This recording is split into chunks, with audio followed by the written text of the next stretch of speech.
శుభకార్యాలకు పూజార్ల కోసం వెతుకుతున్నారా? పూజారీస్.com లో అతి తక్కువ ధరలకే పూజార్లను ముందే బుక్ చేసుకోండి. వెంటనే కాల్ చేయండి.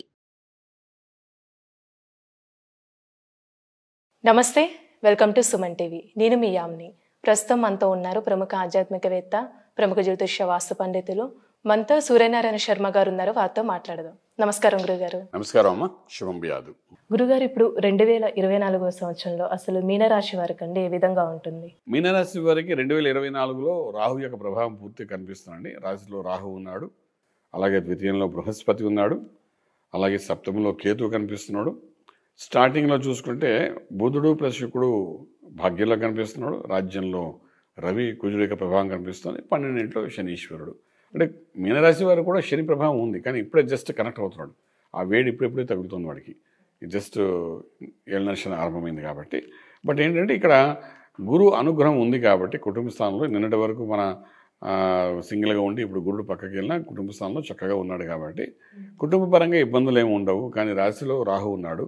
ఇక్కడున్న ఈ రాశిలో ఉన్న రాహుతో కూడా పెద్ద మనకి ఇబ్బంది ఉండదు. కారణం ఏంటి, రాహు ఏ నక్షత్రం మీద ఉంటే ఆ నక్షత్రము, ఏ రాశిలో ఉంటే ఆ రాశి యొక్క ప్రభావం, ఆ రాశ్యాధిపతి యొక్క ప్రభావం చూపిస్తాడు కాబట్టి రాహు వల్ల మనకి ఏం ఇబ్బంది ఉండదు మీన రాశి వారికి. అలాగే బృహస్పతి వల్ల ఇబ్బంది ఉండదు.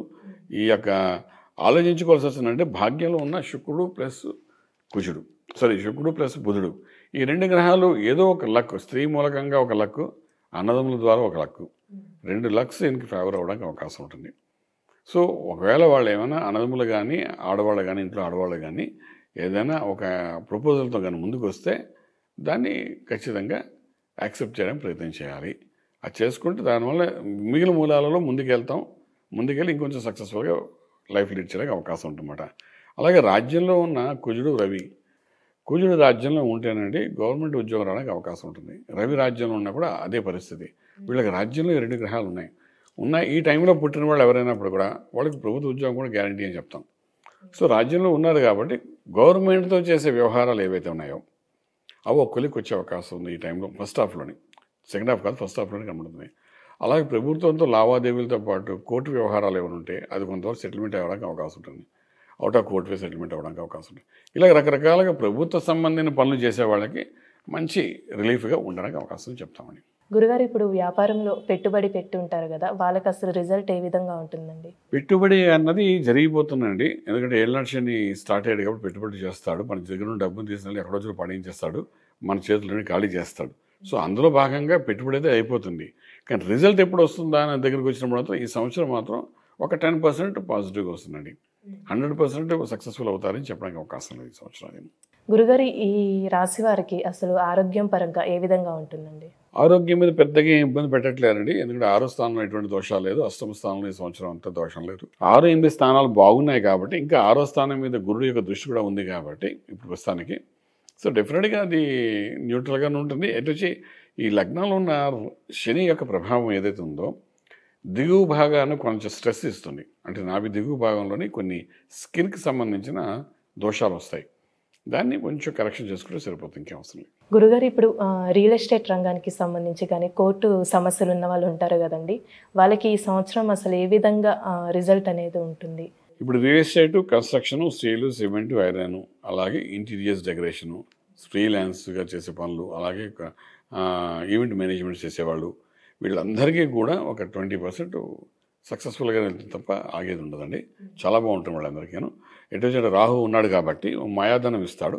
ఫ్రీలాన్స్గా చేసేవాడు కూడా ఇంకా మాయాధనం వస్తుంది. So it's good sign. In fact అవన్నీ రావడం అనేది కుటుంబ స్థానం కూడా బాగుంది కాబట్టి వస్తాయి. కానీ 12 శని దాన్ని ఏదో రకంగా తనకు అబ్జాలోకి తీసేసుకుంటాడు. అంటే ఖర్చు పెట్టించేస్తాడు ఏదో రకంగా. సో వస్తాయి, ఖర్చు అవుతుంటాయి, రొటేషన్ అవుతుంది, మళ్ళీ ఖర్చు పెట్టి ఎంత వచ్చిందా పేపర్లో కనబడుతుంది 8 లక్షలు వచ్చాయని, ఖర్చులు కూడా 8 లక్షలు చూపిస్తాడు.